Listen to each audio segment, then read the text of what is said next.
You are watching Tomoko Music Channel. Thank you for subscribing and sharing. This is Songwriters Room and I'm your host Tomoko. Today's guest is Gordon Chambers. Gordon Chambers has been one of the most sought after songwriters for a long time. He is the winner of 8 ASCAP Songwriting Awards and 4 Dove nominations.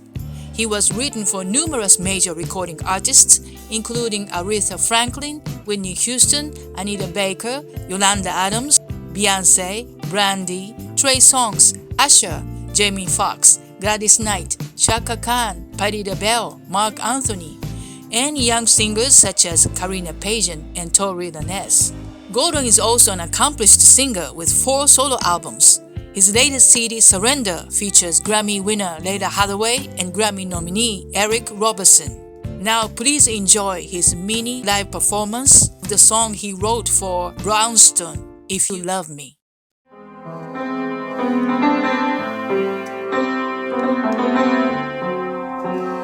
I don't wanna rain on this parade, but I'm starting to question the love that was made.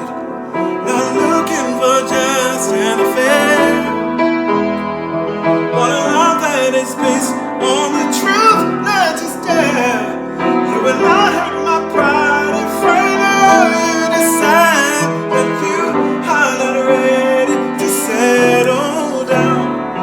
But if you want my heart, then it's time that you start acting like you're not in a line and in love. If you love me, say it. If you trust me, do it. If you want me, show it. And you need me, prove it. If you love me, say it. If you trust me, do it. If you want me, show it. And you need me, prove it. I wanna touch you, baby. That's where my sweet love all around it, honey. And if you can, you gotta show it, baby. True love we share.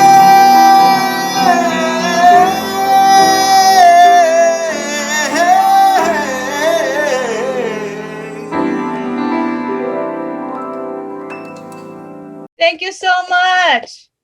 Thank you. You write many songs for women. How do you approach it? That's a great question. Truth be told, some of the songs I've written were not intentionally necessarily for women.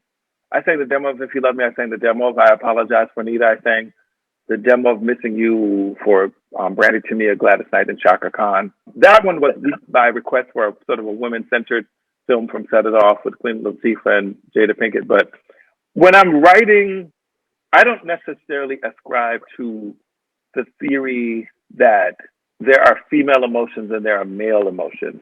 I think there may be female tendencies and male tendencies based on how we're socialized, because oftentimes men are not taught that it's okay to express their vulnerable side. So I think that when I'm writing lyrically, I just am trying to ignore the quote unquote yin and yang and just tap into my emotional center, vulnerable part of my soul, and expressing my emotions, which is love, fear, hurt, heartache, overcoming, all those human emotions which don't really have a gender. I love very much the lyrics of Stevie Wonder and Simon Garfunkel and Lionel Richie, Bob Marley. Those are the songwriters when I was growing up in the 70s that I heard a lot of, male songwriters. Ashford and Simpson, which was a male and female combination, but Nick Ashford was the lyricist of their combination, which many people don't know. Mm-hmm. So I was listening when I was trying to emulate songwriters that I wanted to, role model after. They were the sort of the sensitive males, the sensitive guys, and I think I'm a kind of a sensitive guy. I love Babyface very, very much. Love Luther Vandross, who not only wrote beautifully but also covered a lot of female songs. He would actually do his renditions of a lot of Dionne Warwick songs written by Burt Bacharach. So I think I just was trying to tap into the sensitive side of myself. Mm-hmm. And as a songwriter, that gave me an access to helping me express myself. And songs not only talk to people, but they speak for people. Mm-hmm. And so a lot of times over the years, I've met men have complimented me for that. They said, thank you for writing that song, because, it's hard for people to say I'm sorry. So when that song came out, I bought, copies for my girlfriend, and one guy said it saved his marriage because he didn't know how to say he was sorry, but he said that song helped him. Missing You. Many people told me that they would have that song sung or as a grieving anthem, so to speak.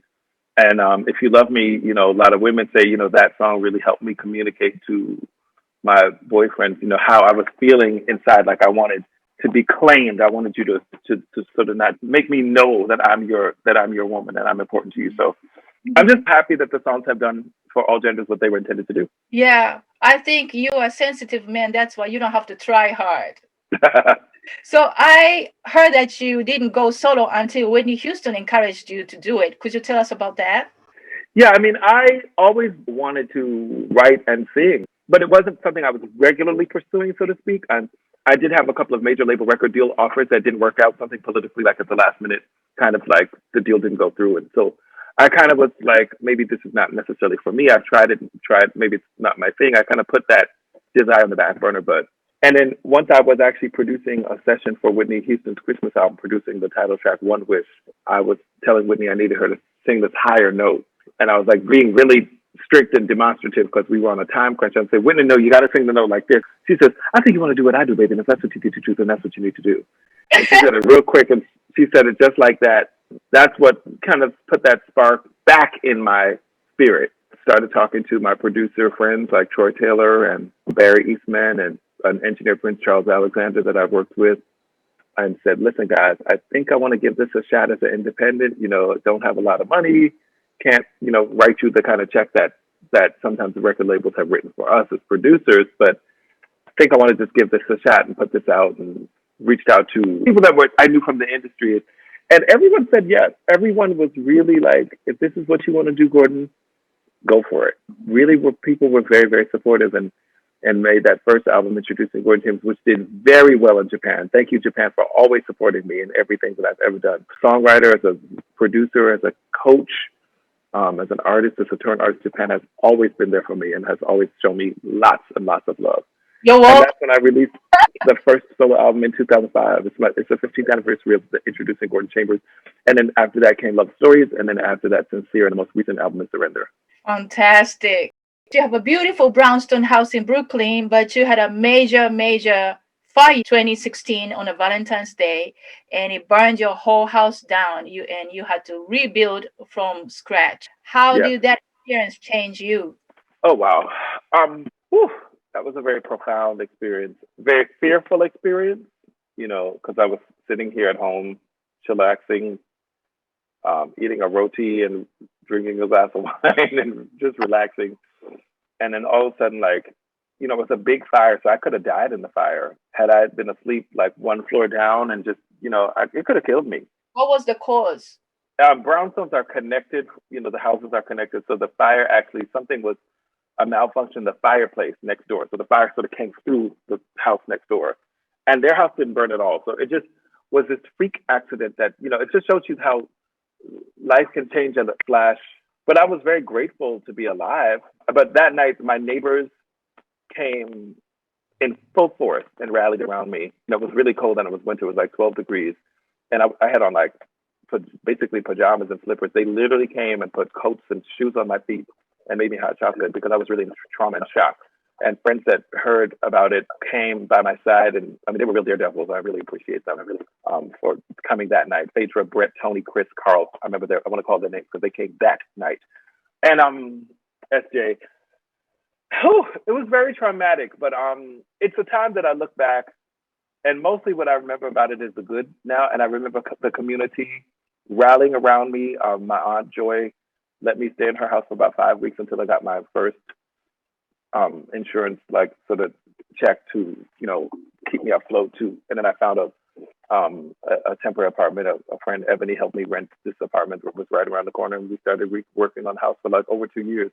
Mm-hmm. But, it was like all my possessions, awards, artwork, clothes, gone, destroyed, either destroyed permanently, unsalvageably, or destroyed where they needed a lot of, to be sent away for cleaning or what have you. So for months, I just was wearing 4 outfits of clothes, changing, and 3 or 4 days worth of clothes just changing. I was homeless. But I was loved. It was really a profound time because people reached out to support me for just as a human being, not because I was Gordon Chambers, the recording artist, or Gordon Chambers, the producer, the award-winning this.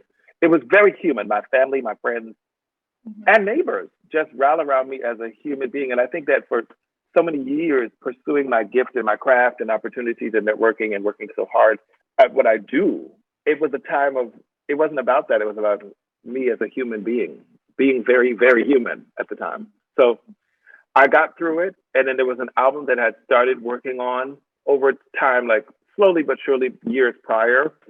And I actually finished recording that album shortly thereafter. So I said, it's time to finish that album and put that album out. That was the Surrender album. And we shot a video in the shell of this house. I'm sure it was horribly illegal. The song that my friend Steph Reed had written called "I Made It" could have been dead and gone, but I made it, which I had recorded before the fire. I thought you did it after the fire. No, we had recorded that song before the fire. What? But the lyrics were so profoundly connected to what I had experienced that I called my video director and said, "Charles, my house burned down." And Charles and I had videotaped a lot of things. He said, "Not that beautiful house." I said, "Yes, yes, Charles, this one." And so we came to the shell of the house and we shot this video. We were like so scared the cops were going to catch us. But we shot the video here and we sort of relived the experience, and we wanted to tell the story really to uplift other people. The message in the video was, whatever battle you're going through, have your faith. And I released Surrender 1 year exactly after the fire was when the album was. So I wanted to uplift myself and turn the pain and the fear of that experience into something that would be of empowerment to myself and to others. That's beautiful. Thank you. Thank you for sharing. So let's get to part 2 of songwriting. Sure. Could you tell us the key to write a hit song? I always feel a little funny when somebody asks me, like, how do you write a hit song? Because I was never intending to write any hit songs. I'm grateful for the producers that I've worked with. Troy Taylor, Dave Hall, Barry Eastman, to name a few. Producers were more conscientious of hit factor than I was. For me, I've always been like, I really wanted to write something beautiful and meaningful, but melodic and something that people could sing along to. For me, I think the most important aspect of hit making, quote unquote, is the melody. Growing up, one of my favorite songs of all time, like a song that I heard constantly that my parents still love to this day, is Pata Pata by Miriam Makeba. And part of the song is done in Xhosa, which is a South African language where there's clicks in it. It just makes me so joyful, happy. I remember going to Japan to perform, and I didn't really know how much of the language that people were understanding of when I sang "If You Love Me" and other songs from my solo albums there. But you can feel the heart through the melody. And you want to say something in a clever way, because it's all the same thing. People have been falling in and out of love for thousands of centuries and have experiencing heartbreak and hope. It's none of these emotions are new. But when you can turn a phrase, put a little angle on it, onto what you're saying, is what I think makes it pop and what makes it unique. And paint a picture. I believe in being as picturesque as possible in your lyrics. Sometimes you go bigger by going smaller. Who, what, why, when, and where. Like, what did it taste like? What did it look like? What did it feel like? Tell me the details. The details are the good parts of any story. Even when somebody talks to you, it's like, ooh, what happened? Ooh, girl, when? Tell me. You want the details to make it really real. So with Burt Bacharach's song for Dionne Warwick, "Spread Your Wings to New Orleans, Kentucky Bluebird, and send a message to Michael." The singer is estranged from this love that's gotten away. And she's singing to the bluebird, to tell the bluebird to send a message to Michael, like, tell him that I still love him. I was like, wow, it's a song obviously about breakup, but it's like that picturesque quality, send a message to Michael through the Kentucky bluebird. Who would have thought? But, if you're a songwriter and you happen to be in Kentucky, the native bird, and that touches you just looking at that bird, use that bird to help tell your story about what you're talking about. There's a ribbon in the sky for our love. Just that visual by Stevie Wonder, just like imagining a ribbon in the sky. I just thought that was such an astounding way to say I love you. There's a ribbon in the sky. I say to songwriters, read books, read Toni Morrison and read James Baldwin, read Ta-Nehisi Coates, read the great writers of our time. Look at how they write and how they paint pictures and tell stories. A song is a 4-minute novel or a 3-minute novel. So you want to have character development, who, what, place. It should be visual, but then it should have a hook, preferably. That's something that has sing along factor and sing along quality, and some joy in repetition. Prince.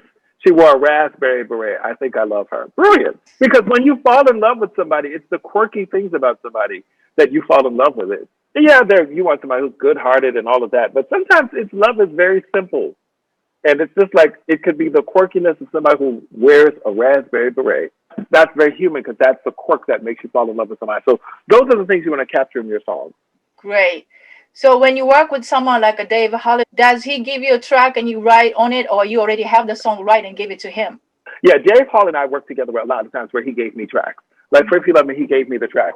Sometimes that he'd have unfinished tracks and I would play chords and add to the tracks, or sometimes he'd have tracks and I would say to him, I like that, but switch this chord, because I could get on the piano and say, okay, I like that, but how about if we switch this around?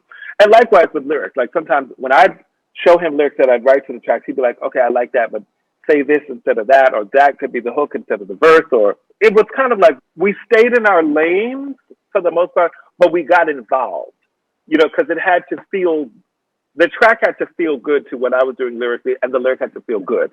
So we didn't try to specialize in what the other specialty is, but we did have dialogue about it, because when both of us, like there's a healthy kind of, almost a healthy competition in a way. It's collaboration, is healthy competition and teamwork, but people sort of specializing in what they think that they feel comfortable in their lane, and the two lanes coming together. I see. So what's new for Gordon Chambers? Gordon Chambers was trying to figure it out. 2020 has been crazy, and here we are on the cusp of 2021. So for this year, it was just very simple, pivoting to staying home, because I'm used to being in songwriting sessions, doing gigs, performing, having students come over for lessons. My life has been very social. So this year I had to really pivot to just kind of like living a more simple kind of quiet life. But I have done, a lot of lessons online for people. And some students have still come over. There's enough space here for social distancing, so they wear their masks. I think in 2021, I'll start working on solo album number 5. That I haven't really formulated what that will be. But I've been trying to actually keep myself safe, keep myself healthy, and keep myself strong for when the phone calls and people do need, emotional support, that I have the strength to be there for them, because there's been a lot of that. But I think 2021, I will start the next solo album, and I'm going to continue. I love coaching and doing, things that are educational like this. So if people want to continue to be in contact with me privately for vocal lessons, they can absolutely hit me up on Instagram, DM me at Gordon Chambers, or email me at gordon@gordonchambers.com for songwriting tutorial, personal vocal lessons. Being an educator is very, very, very, gives me a lot of joy, giving back and really helping people see the best in who they are gives me a lot of joy. Awesome. Well, you're a Jamaican, so Jamaican people know a lot of healthy food. Jamaicans, yes, we do like to eat. There's the Ital, which is really the Rastafarian part of the culture, is the most healthy part of Jamaican cuisine. We do eat a lot of meat. Some Jamaicans do eat quite a bit of meat, but for the most part, it's relatively healthy, yes. But it's all fresh food. Jamaicans do like to eat cooked, fresh food, but Jamaicans, we have to watch our starch. We have to watch our rice and peas. We have to watch our yams, our dumplings. We do have to watch that. And the fried foods as well. But in general, I think it's a healthier cuisine than many cuisines. I'm Japanese, so I agree. I love Japanese food. I love it. You do, huh? So this is going to be the last question. Sure. What advice would you give to your 20-year-old self? Oh, that's a great question. What advice would I give to my 20-year-olds? When I was 20, I was just getting out of college. I think when I was 20, I was very much trying to be a young adult. I wanted to be taken seriously, and so I kind of stepped into this very adult space. If anything, I would say, have more fun. I think I'm a big kid. Like, I'm 51 now, and I'm now in a lot of ways I'm like the big kid of the bunch who likes to do the fun things. Kind of like reclaiming my time of my childhood, because when I was young, I was very serious and very driven about wanting to make my mark in the world. So I would look back, I would say, you can have a little bit more fun. Everything's going to work out. Have some fun. Right. Wonderful. Thank you so much for being on Songwriters Room today, Gordon. We got through all the technical difficulties. I'm so glad we did it. Yes. Until we meet each other again. Sayonara. Yes. Thank you. And Moshi, call me if we need to take any more edits or record anything else you let me. I will. Obrigado. Don't forget to click subscribe and hit the bell to get notified about new videos of Songwriters Room or my new music or Japanese series. Thank you for watching. Arigato. Sayonara.